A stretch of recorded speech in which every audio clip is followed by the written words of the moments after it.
Dios los bendiga, hermanos. Estaremos abriendo la escritura en Éxodo 19, 5, 6. Éxodo 19, versículos 5 al 6.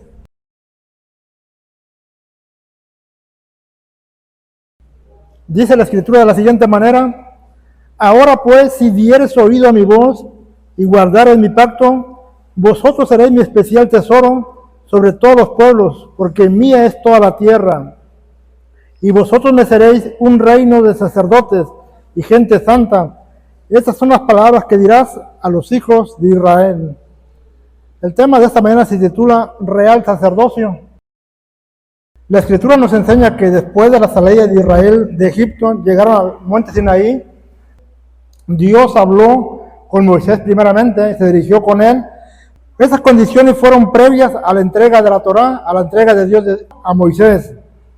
Lo que Dios le estaba pidiendo al pueblo es que el pueblo diera oído a su voz, que fuera un pueblo obediente, pero también que guardara su pacto. Eso se llama la fidelidad. Los beneficios que Israel obtendría serían que serían el especial tesoro del Señor, primeramente. Especial tesoro significa propiedad exclusiva, posesión especial o el pueblo de su heredad.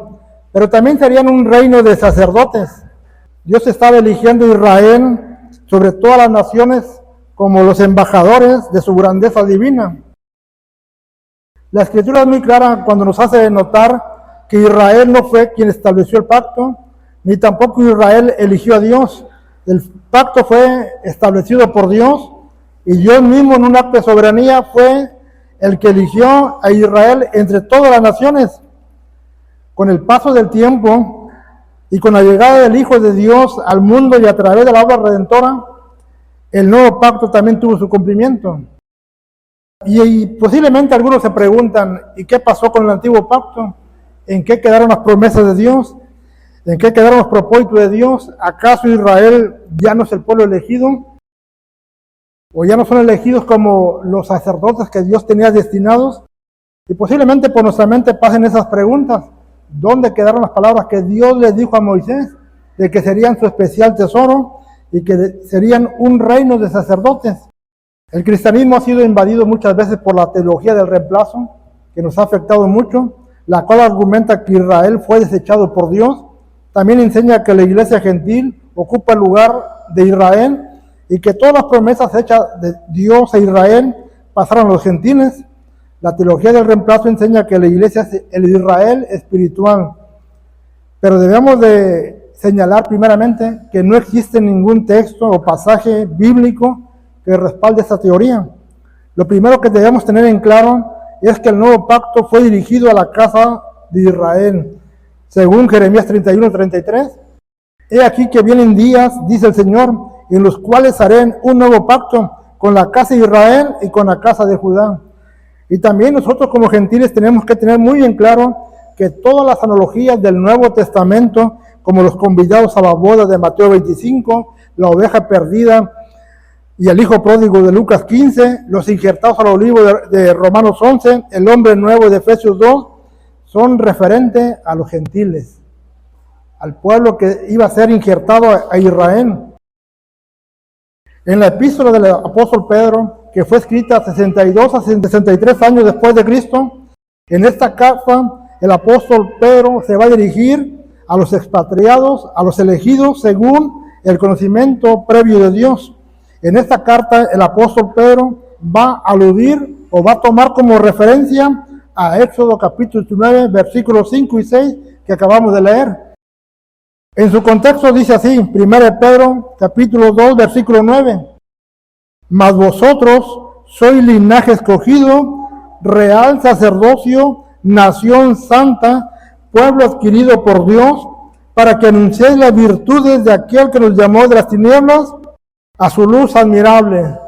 Las mismas palabras que Dios había dicho a Moisés de que sería una nación santa, una nación, un reino de sacerdotes, es lo mismo que el apóstol Pedro está diciendo a todos aquellos que han entrado en el nuevo pacto y llevan la misma responsabilidad, anunciar las virtudes de aquel que nos llamó de las tinieblas a su luz admirable.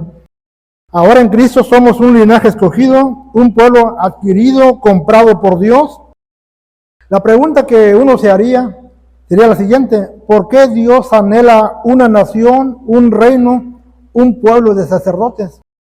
¿Por qué Dios, tanto en el Antiguo Testamento como ahora en la carta de Pedro, está hablando de un reino, de una nación, de un linaje de sacerdotes?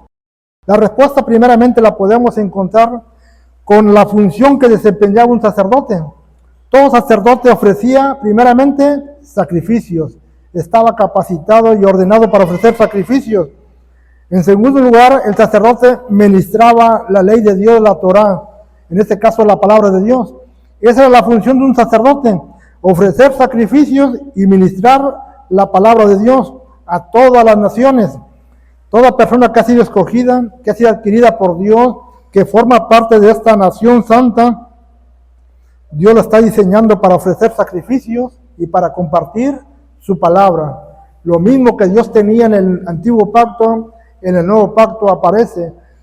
En el milenio seremos reyes y sacerdotes, pero en este tiempo somos solamente sacerdotes. Cuando hablamos de sacrificios, aclaro, no nos referimos a la ley ceremonial. No estamos hablando de sacrificios de ese tipo, estamos hablando de sacrificios espirituales. El mismo apóstol Pedro lo dice, 1 Pedro capítulo 2, versículo 5. Vosotros también, como piedras vivas, sed edificados como casa espiritual, sacerdocio santo, para ofrecer sacrificios espirituales aceptables a Dios por medio de Jesucristo. Esto es lo que Dios está buscando en cada creyente, que se acerque a Él como una casa edificada, como un sacerdocio santo, para ofrecer sacrificios al agrado de Dios. Los sacrificios espirituales representan la adoración y el servicio que uno le puede atributar a Dios, lo que usted tiene para Dios. La palabra sacrificio nos lleva a meditar que no es algo que es posiblemente sencillo para muchos, sino es algo que uno le cuesta o que uno va a ofrecer. No es algo que sencillamente va a estar al alcance de nuestra mano, pero sí es algo que usted puede ofrecer.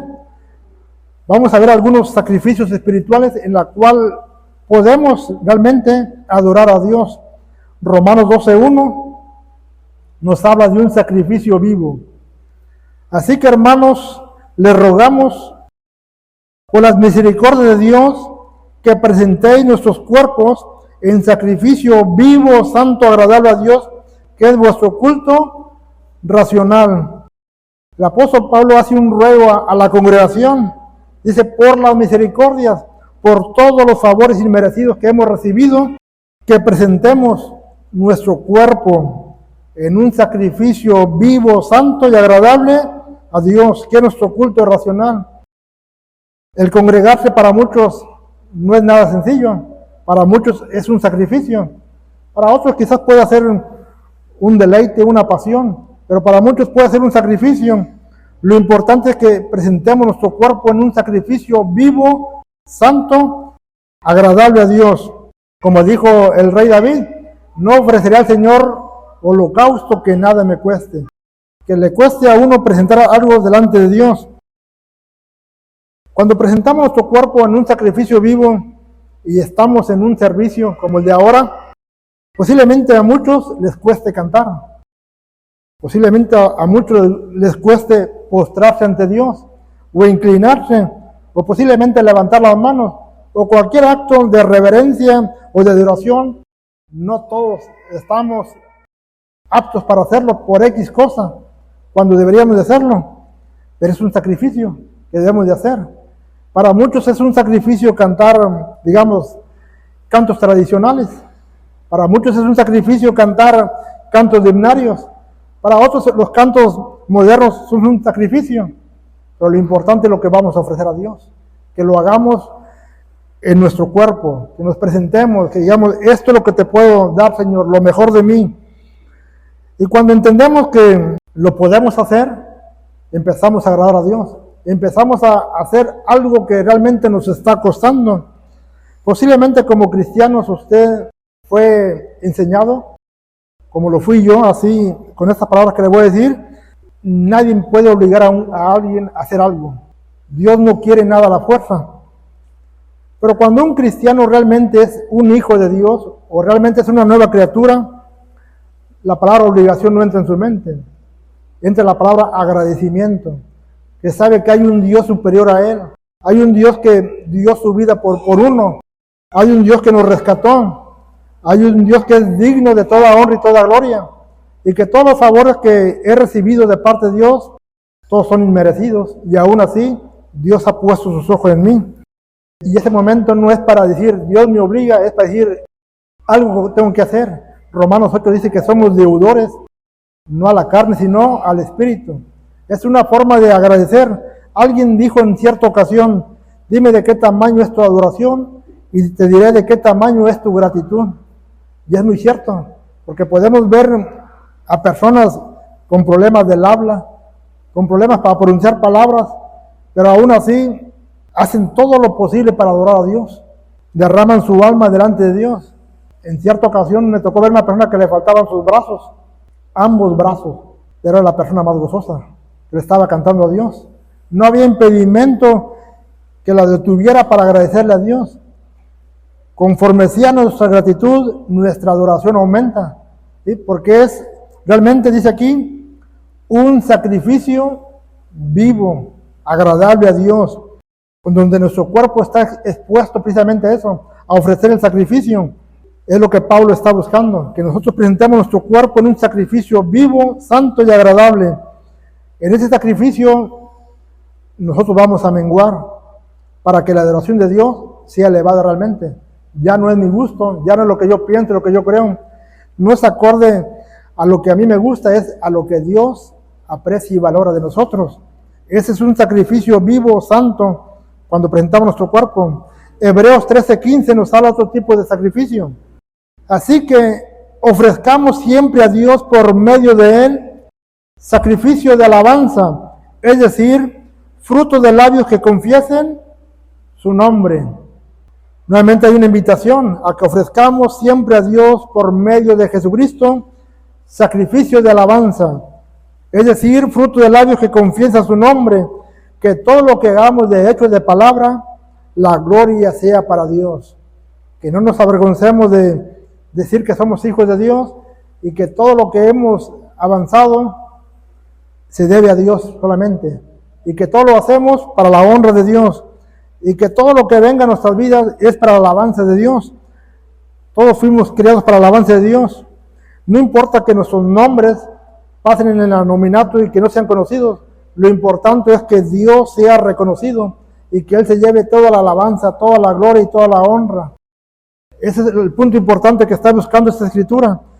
Que ofrezcamos a Dios siempre, por medio de Jesucristo, sacrificios donde nosotros lo alabamos.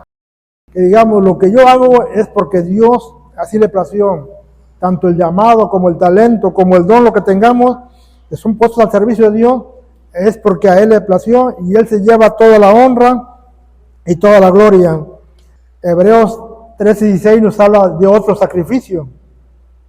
Dice así, y de hacer el bien y de la ayuda mutua, no nos olvidéis, porque de tales sacrificios se agrada Dios.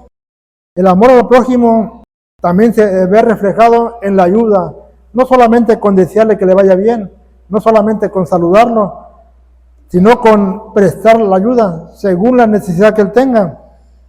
El médico Lucas hace mención en Hechos 20:35, cuando dice así, en todo esto he sido enseñado, que trabajando así se debe de ayudar a los necesitados y recordar las palabras del Señor Jesús que dijo, más bienaventurado es dar que recibir.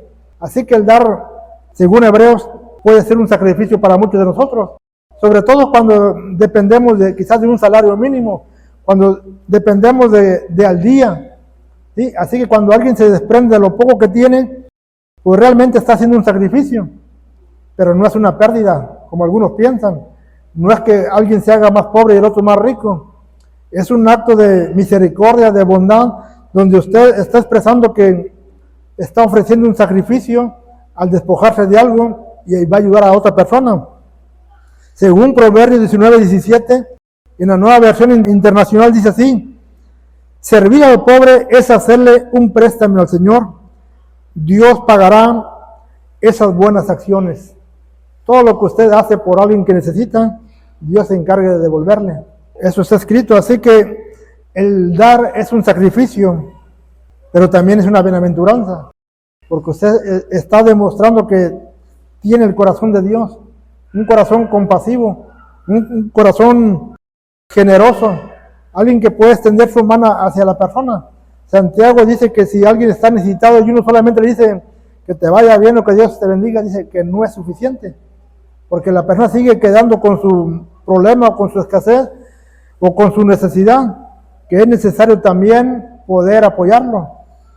Y es ahí donde uno empieza a trabajar el sacrificio espiritual, en este caso la ayuda mutua. Pero hay un sacrificio más que Filipenses 2:17 menciona, se llama fe. Y aunque, dice así, y aunque sea derramado en libación sobre el sacrificio y servicio de nuestra fe, con gozo y regocijo, con todos vosotros. El apóstol Pablo también utiliza una palabra del Antiguo Testamento, utilizada en los sacrificios, llamada libación, que era un ejemplo de que una persona representaba una vida totalmente entregada al servicio de Dios. Era algo agradable a Dios, dando a entender que la fe de los filipenses era un sacrificio. Y cuando recordamos la fe del Antiguo Testamento y aún del Nuevo Testamento, no fue nada sencillo. Siempre hubo mucha oposición. En el Nuevo Testamento, después de la partida de Cristo, vemos la persecución a la iglesia, donde realmente ser creyente le costaba la vida. Así que este era un tipo de sacrificio. Y es lo que está mencionando el apóstol Pablo a los filipenses, que la fe de ellos es un sacrificio de su vida entregada al servicio de Dios o a la fe, una vida comprometida realmente a servir a Dios. Cuando Pablo le está hablando a los filipenses, le está hablando a personas que tienen días buenos y malos como usted y yo. Pero a pesar de eso, ellos no se quejan ni retroceden. Ese tipo de personas pasan por circunstancias adversas como usted y como yo. Pueden pasar escasez, enfermedad, traiciones, murmuraciones, pero ellos permanecieron firmes. Ese tipo de personas pueden pasar también por circunstancias emocionales o estado de ánimo, en días cuando uno no quiere ni siquiera mover un pie, pero ese no era el estándar de ellos. El estándar de ellos no era depender de las emociones. Ellos eran personas comprometidas con Dios, que no dependían de las circunstancias, ni de las emociones, ni de todo lo que les rodeaba, ni de lo que dice aquella persona o de lo que faltara. Ellos tenían su argumento bien puesto en la fe de Jesucristo. Nada que pudiera pasar a su alrededor podía enfriar la fe de los filipenses. Ese es un sacrificio. Cuando llueve, truene y relampaguee, me hagan cara o no me salude el hermano, me ignore, eso no afecta mi asistencia a la congregación, mucho menos afecta mi adoración a Dios, mucho menos va a afectar que yo siga extendiendo la mano aunque me dejen con la mano en el aire. Bueno, a los filipenses nada de eso les afectaba, porque entendieron lo que es la fe en Cristo Jesús, superior a cualquier desaire que un ser humano le pueda hacer a uno. Esa es la fe, permanecer firmes en Cristo Jesús. Eso es lo que el apóstol Pablo vio en los filipenses, permanecer, ser constantes en una vida comprometida. Según Éxodo 19, 5 y 6, y Romanos, y Primera de Pedro que leímos, 2:9, también el pueblo de Dios es un pueblo de sacerdotes. Entonces aquí vemos que presentaron el sacrificio, pero ahora son sacrificios espirituales. Pero también el sacerdote ministraba la palabra. Romanos 15, 16. Se lo voy a leer en la Biblia de las Américas. Dice así: para ser ministro de Cristo Jesús a los gentiles, ministrando a manera de sacerdote el evangelio de Dios, a fin de que la ofrenda que hago de los gentiles sea aceptable, santificada por el Espíritu Santo. Amén.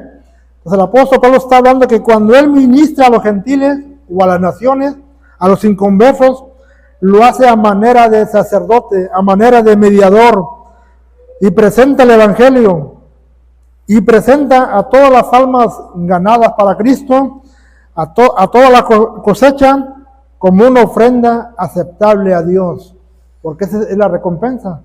El apóstol Pablo también dijo en cierta ocasión que para él lo mejor era predicar el evangelio. Dijo, y ay de mí si no lo predico. Dice que ese era su pago, el poder presentar el evangelio de Cristo. Nuevamente aquí lo está diciendo.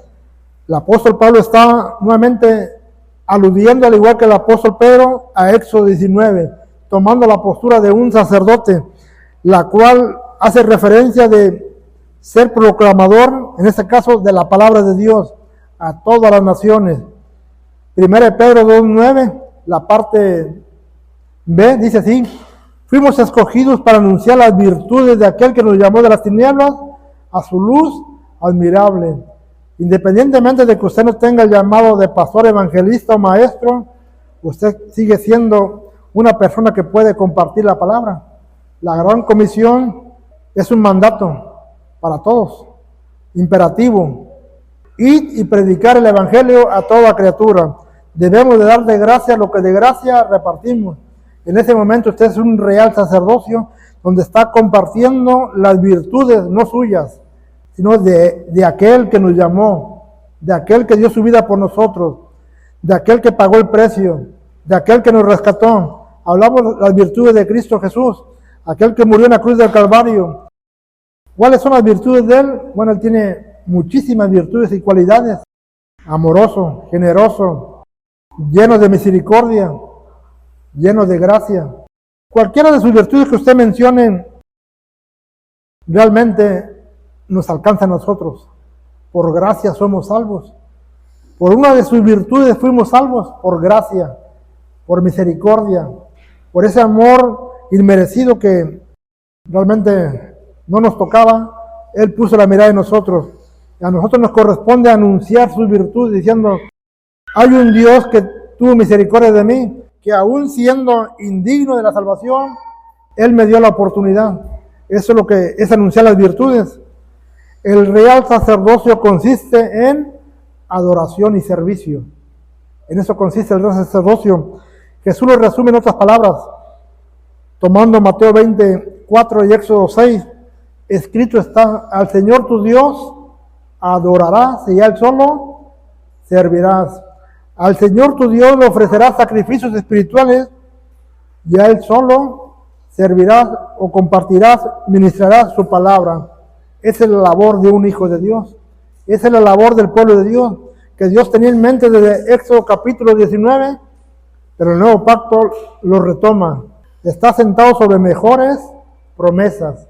Y en esas mejores promesas vamos a incluir nosotros para ser heraldos también del Evangelio, de compartir el Evangelio, de ser proclamadores de las buenas nuevas, de levantar la grandeza de Jesucristo, de que todo el mundo conozca realmente quién es Dios, hasta dónde está su alcance de salvación, ¿verdad? Que no hace excepción de personas, que así como pone la mirada en el hombre más justo, la pone en el más pecador, que así como pone la mirada en el hombre más preparado, lo pone en el necio, en el vil, en el menospreciable, en el que no es. Como puede rescatar a una persona que frecuentemente trata de agradar a Dios, también puede poner la mirada en alguien que en ese momento tiene el corazón duro, pero su palabra es capaz de quebrantar el corazón más duro. Ese es nuestro Salvador. Nuestra labor es anunciar las virtudes de Él, como dijo Pablo, a modo de sacerdote, para presentar la ofrenda, en este caso la cosecha o las almas nuevas, como ofrenda grata al servicio de Dios. Déjeme terminar con este testimonio breve. Hay un predicador muy famoso que ya no existe, llamado Gigi Ávila, muy venerado por el cristianismo. Él cuenta su testimonio antes de la conversión. Él va a cierto lugar y encuentra una persona que está boleando, está lustrando calzado. Y Gigi Ávila, siendo un inconverso, se sienta ahí para que le dé brillo a sus zapatos. Y mientras está sentado, el bolero aprovecha y lo evangeliza. Dice Gigi Ávila, yo no tuve oportunidad de quitar mi calzado porque lo necesitaba tener limpio. Así que me quedé sentado esperando que terminaba mi calzado. Pero mientras los boleaba, el mensaje fue claro y preciso acerca del amor de Dios sobre uno que es pecador. Cuando me levanté de aquella silla, dice este hombre, me di cuenta que ya no era la misma persona. Dios había hecho algo en mi vida. Y posiblemente alguien diga, ¿cuántas almas puede ganar aquella persona sentada en un banco? Posiblemente ni más me ganó a mí, dice este predicador. Dice, pero él fue el medio para que yo pudiera ganar miles y millones de almas. Posiblemente usted no vaya por todo el mundo a predicar el evangelio, pero posiblemente usted sea el medio para que la persona que usted evangelice alcance más personas y de esa manera vengan a los pies de Jesucristo. Usted es el medio, usted es el sacerdote para que anuncie el evangelio. Usted es el sacerdote para que ofrezca sacrificios agradables a Dios. Posiblemente su tiempo esté limitado, no le quede tiempo para evangelizar, pero por eso se llama sacrificio, porque usted va a hacer algo que le cueste. Posiblemente a usted le cueste hablar algunas palabras a un alma inconversa, pero por eso se llama sacrificio, porque usted va a hacer un esfuerzo para poder transmitir un mensaje de salvación. Posiblemente usted no tenga la forma de llegarle a su familia, pero por eso es un sacrificio. Lo que usted va a hacer para buscar la forma de reunirlos, para que ellos escuchen el mensaje de Dios. ¿Usted cree que fue fácil para Rahab juntar a toda su familia? Cuando a pocos días el pueblo de Israel iba a venir a exterminar a todo Jericó, no fue nada sencillo. Posiblemente no era una mujer muy creíble, pero tuvo palabras de convencimiento para su familia para que se reunieran. Tuvo que hacer un sacrificio de reunirlos, de convencerlos, de poner el moño sobre la ventana. Eso es lo que tenemos que hacer nosotros, un sacrificio, estar insistiendo, ser proclamadores del evangelio, proclamar las virtudes de aquel que nos llamó de las tinieblas a su luz admirable, que nuestra asistencia sea más constante. Sí, es un sacrificio, pero eso es lo que quiere el apóstol Pablo. Presentemos nuestro cuerpo en un sacrificio vivo, santo, agradable a Dios, que es nuestro culto racional. La palabra racional es coherente, que estemos en nuestros 5 sentidos, que no estemos fuera de nuestro juicio, que lo que hagamos delante de Dios, enfrente de Dios, estemos conscientes de lo que estamos cantando, lo que estamos escuchando, lo que estamos proclamando, lo que estamos conversando con el hermano, lo que estamos compartiendo. Ese es un culto racional, una congregación centrada, coherente, sabiendo a lo que venimos, sabiendo lo que hacemos y sabiendo lo que recibimos. Eso es lo que el apóstol Pablo anhela en cada congregación, en cada persona que ha venido a los pies de Jesucristo. Así que fuimos hechos para adorar y para servir, para la gloria de Dios Padre. Amén. Olvídese de que su nombre sea reconocido ante la sociedad. Lo importante es que el nombre de Dios sea glorificado. Amén.